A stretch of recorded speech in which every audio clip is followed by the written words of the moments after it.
Hey, what's up? I got some more lore content for you guys. I've got the best version of Jhin Annie to climb with for patch 5.9 if you want to rank up in the Eternal format in Legends of Runeterra. Trust me, you don't want to miss out. I'm going to break down each card in the deck, give you some tips about replacements, and help you learn the ins and outs of Jhin Annie with not one, not two, but 3 different example games. With that, let's get right into it.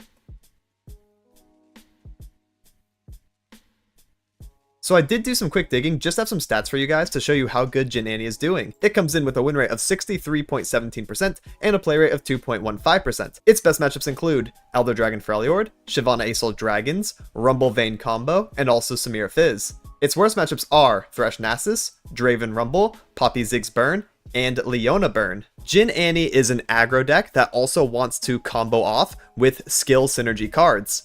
It uses direct damage skills in order to whittle down the opponent, and also find lethals that way. What's really cool is that both champions, Jhin and Annie, both have direct synergy with skill units. So because we are playing an aggressive deck, we'll take a look at the curve. We are playing a lot of early game units, so if you like playing fast, playing aggressive, then this is definitely up your alley. So we have Annie coming in 1 mana 0/2. On attack, she deals 2 damage to her blocker. If it's dead or gone, she deals 2 damage to the enemy nexus instead, which is pretty interesting. So she's basically like a 1 mana 2/2 with quick attack. However, her skill can be interacted with, of course. The blocker can be buffed in order to trade into her, but you can also do things back like Noxian Fervor and things like that in order to lower the enemy HP, or you can trade.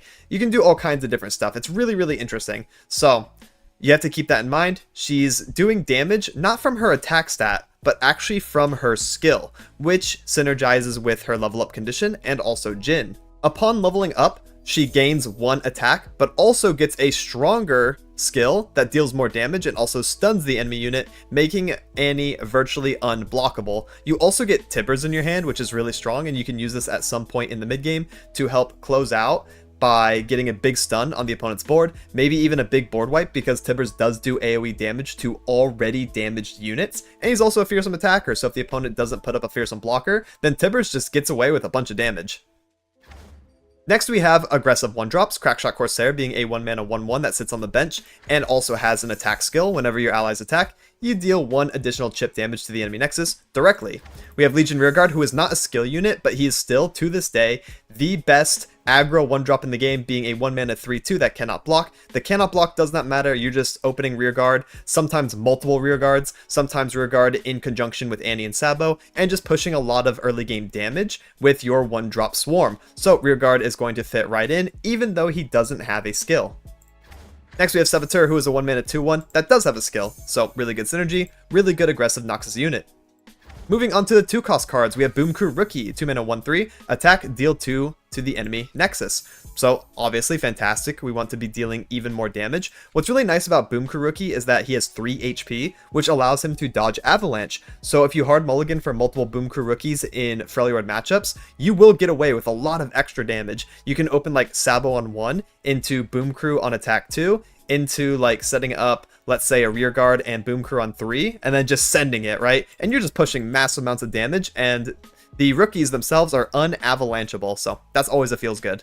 Next, we have the other half of the deck. Not only are we using skills to deal direct damage, but we're also using skills to stun enemies. Stunning is oftentimes a defensive mechanic in Legends of Runeterra. However, Jhin Annie wants to use stuns very, very aggressively, basically making it to where the opponent cannot block. So you can lead turns with Sunhawk that will stun the strongest enemy on the opponent's board, and they won't be able to block you. So it gives you like basically a reward for playing the turn slow, developing, and getting out multiple stuns, because Sunhawk is not the only card or effect in this deck that we're going to be utilizing that does this. So really, really sick, especially when you combo this off. Sunhawk, very good card, 2 mana 2/3. You can also use Sunhawk defensively. I think that's kind of where a lot of the skill expression of this deck comes from, and also game sense, game knowledge, things like that, when to use your stuns, because you can use Sunhawk to, you know, maybe stun something that's going to be challenging your Annie, right? Pesky Fleet Feather Tracker on the opponent's board. Okay, stun it. Now Annie gets to survive an extra turn, and you kind of have to weigh your options of where you want to use your stuns. So Sunhawk is fantastic for that. You do have some defense utility, and it just kind of depends on how you want to use it.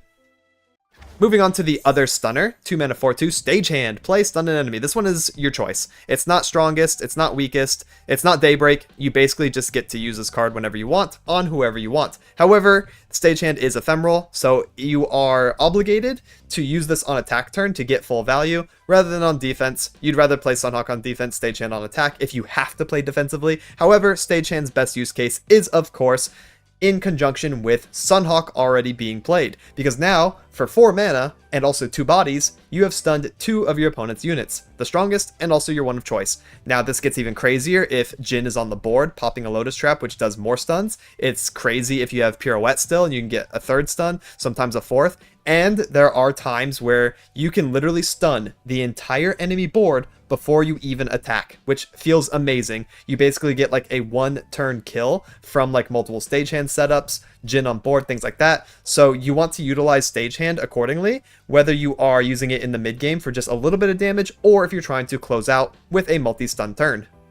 Next, we have Tusk Speaker, 2 mana 3/2 with Overwhelm, very aggressively statted unit with an aggressive keyword, and on play, deal 1 damage to both Nexuses, which is fantastic. We don't really care about hurting ourselves, we don't care at all. We just want to do more chip damage to the enemy Nexus, and this also procs Pirouette for us, which is a Plunder card. Plunder activates if you deal damage to the enemy Nexus before using this, so we can have 1 mana Pirouette, which is a ping 1 and a stun. Sometimes you get multi-stuns. Again, sometimes you can ping the enemy Nexus with this to close out the game, or continue whittling them down in the early game.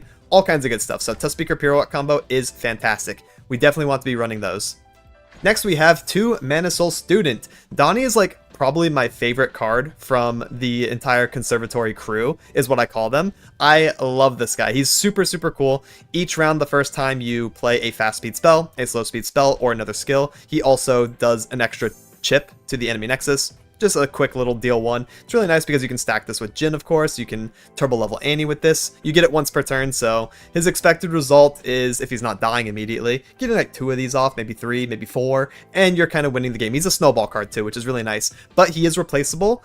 Stick around to the end of the deck profile, and then I'll be talking about some cards that you can use to replace Mana Soul Student, because he is not a must run. He's kind of just like my favorite card, and he's very flavorful, and he's really fun to run in this particular version of the deck, so I have him in here. Moving on to triple Noxian Fervor, we are playing Noxus Burn, so we do need to run this. Really, really good finisher card. You can also use this as a response to enemy removal. If your Annie is getting Mystic Shotted, there's nothing you can do about it. Well, Noxian Fervor, turn that Annie into 3 damage to the enemy Nexus. Very, very good. Pirouette, we already talked about. Jhin. Jhin is the complicated card. So Jhin is doing a lot of things for us. I'm going to try to keep this as quick and concise as I can. First of all, Jhin is a Runeterran champion, which means we can break the region cap and run units from all over the world. Basically, we don't have to be stuck to 2 regions like the normal deck building philosophy. We can run any skill unit from any region. That's why we have Targon in here. We have Noxus, we have Piltover and Zon, we have Bilgewater. Jhin basically allows us to do that. He is one of our regions, and that region equals skill units, which is really, really sick. So, also, if Jhin is in your hand, every time he sees you play, while he's in your hand, 3 fast speed spells, slow speed spells, or skills, he will deal an additional 1 damage to the enemy Nexus via this Lotus Trap card. Now, you get a bonus effect if Jhin is on the board instead of in your hand. If he's on the board, he will also stun the weakest enemy. This is where some of your insane multi-stun turns will come off. So you can do like Sunhawk, Stagehand. If that's 3 out of 3 for Lotus Trap, then boom, Jhin will also pop the Lotus and giving an additional stun, which is really cool. On attack call, he will also deal 2 to all stunned enemies. So again, you are rewarded for setting up and playing slow as an aggro deck. Like, I say slow as in, instead of open attacking, you are playing out your attack turn 1 unit at a time, allowing your opponent to put up blockers. That's basically what I mean by that. You are rewarded for doing this because as your opponent puts up blockers, they're going to get stunned anyways, and then they're also going to take 2 damage each as your Jhin goes onto the attack stack, which is fantastic. So Jhin levels over the course of the game if you've played 12 fast speed spells, slow speed spells, or skills, and the main difference here is that his attack skill, instead of dealing 2, deals 4 and also targets the enemy Nexus, being a really solid finisher for us. So yeah, Jhin is a fantastic card. He's definitely the strongest card in the deck, and really, really snowbally if you do play around him, just like in League of Legends.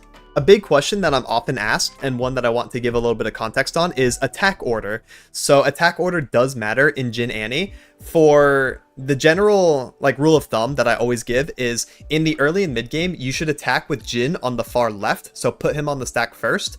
This is because you want his attack skill to actually go up first, since it's going to resolve last. That way, if any Lotus Traps or stuns or something happen during combat, those will occur first because things resolve backwards, and then it will end with Deadly Flourish, damaging the now stunned units by the end of the resolution. So that matters a lot. The only time you're attacking with Jhin anywhere besides the far left is if you can level him during the attack call, because a bunch of skills can go up. Like, let's say, very simply, you're at 10 of 12, you attack with 2 skill units, Jhin will see that, level if you put him on the right, then while he's on the right, he will level and do his enhanced attack call from leveling up. So that's the only time you really have to pay attention to that. Otherwise, again, rule of thumb, Jhin on the far left, and you should always throw Annie on the far right.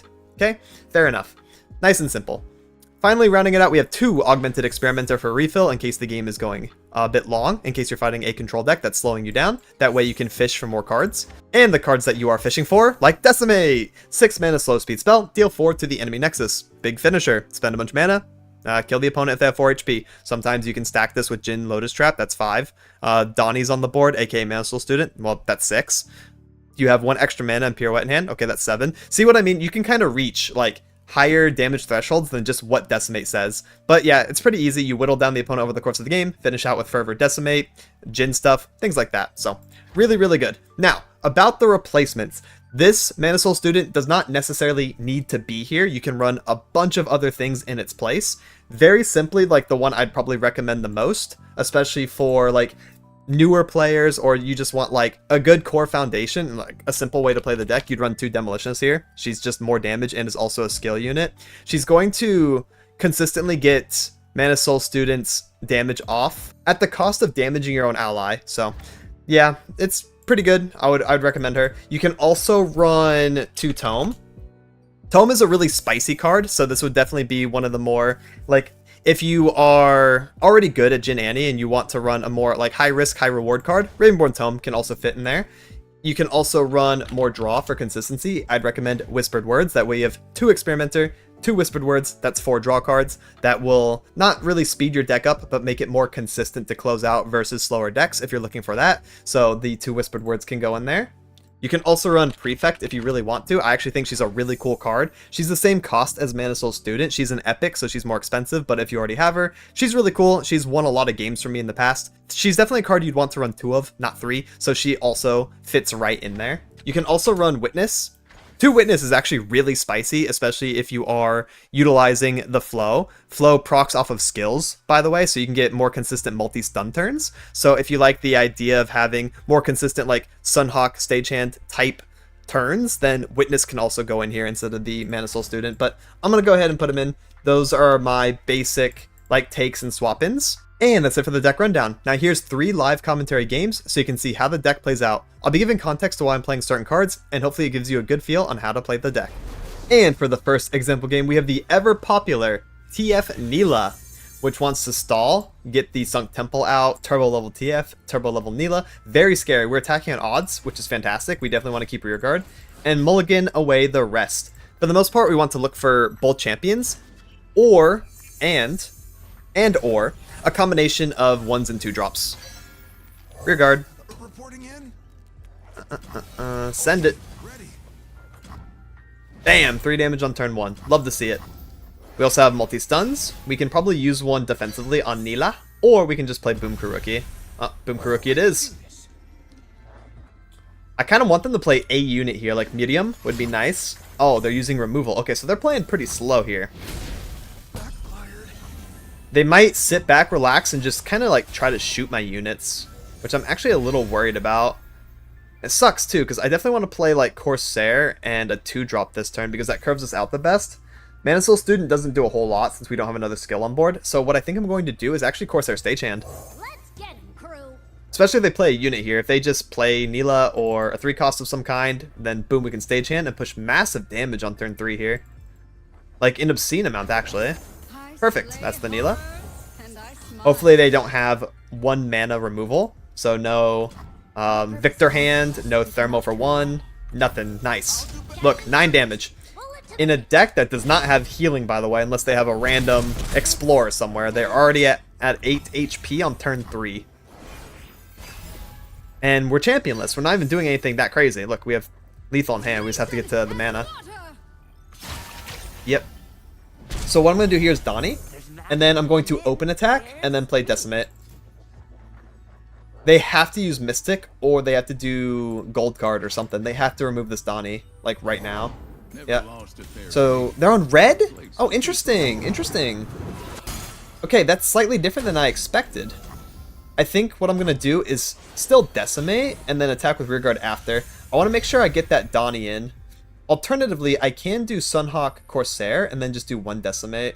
I really like just double Decimate though. Like, I don't know why I wouldn't do that with like 5 mana floating 1 and then going into turn 6, right? So no matter what, it's Decimate angle. That's so cool. Because we have lethal in hand, like, I might as well use the mana on my big axes. Donnie's basically just throwing a +1, which makes them die to Noxian Fervor, so it does give us an additional option, which is kind of nice, although he's not really doing a whole lot else. I mean, he is threatening. He's scary. Nice, okay. So we did get the Donnie proc before anything bad happened to him. Fine, good. And then I will pass. I will most certainly not die to open, and then they just died to first action. Decimate, right? Gotta love it. Decimate, everyone's favorite burn card, especially when it's used back-to-back.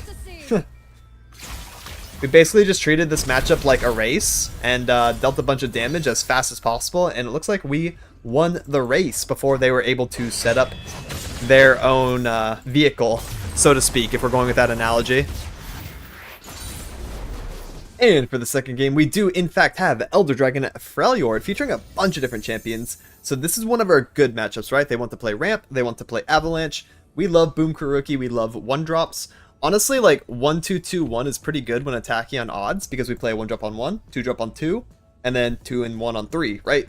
But stagehand, probably not that great. Could be okay, like if they play Lissandra right on 3, but I'd rather just open more 1s. Spam the board, maybe find a champion, right? Having Jhin and him would be the best. So let's go ahead and do Rearguard on 1. We don't have any skill synergies, so we're going to value the 3-2 body over the 2-1 body. If we had Jhin in hand, we'd play Saboteur here, because that'd be +1 skill for his level up, rather than the Rearguard. But since we don't have him, we can just play stats. This is perfect.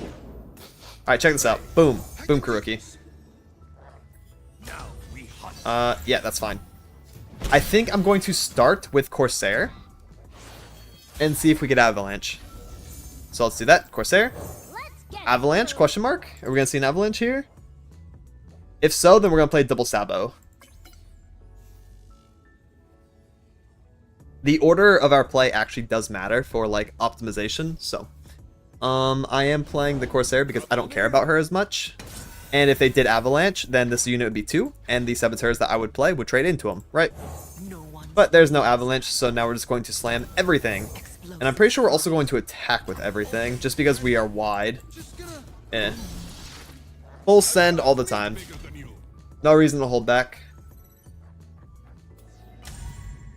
-11 on turn 3. Imagine if they were playing just like a ramp card. Also, they wasted this heal, didn't they? Oh, no, they got the 3 heal value from Rearguard. So if they didn't have a heal, they'd actually be at, what, 6 right now? That's pretty scary. We do be pumping damage. Pioneer. Well, that's kind of cringe. I can't do much about that. That's also another 2 healing. They have a lot of healing at their disposal, actually. Interestingly enough. That's fine, sure. So what I'm going to do next turn then is lead with Sunhawk. And then Pirouette to try to execute the Pioneer. While also stunning whichever unit doesn't get Sunhawked. I think strongest, this unit will. So we're going to go ahead and pass for now. Yeah, because if the stats tie, then it goes with cost next. So the Tavern Keeper will be stunned. Then we'll do Pirouette, targeting Pioneer and Scavenger. Sunhawk. We could also play Donnie. I think that's fantastic. It gets all the cards out of my hands. So that I can experiment her next turn. And it's more damage, so why not, right? So we'll play Donnie, Whoa. I can Pirouette, feel the magic. Pioneer, and Trundle now. And Trundle. I can, help. That's +1 damage from the Donnie. This Pirouette card's really insane. And then full send, full send, full send, full send. Got us covered.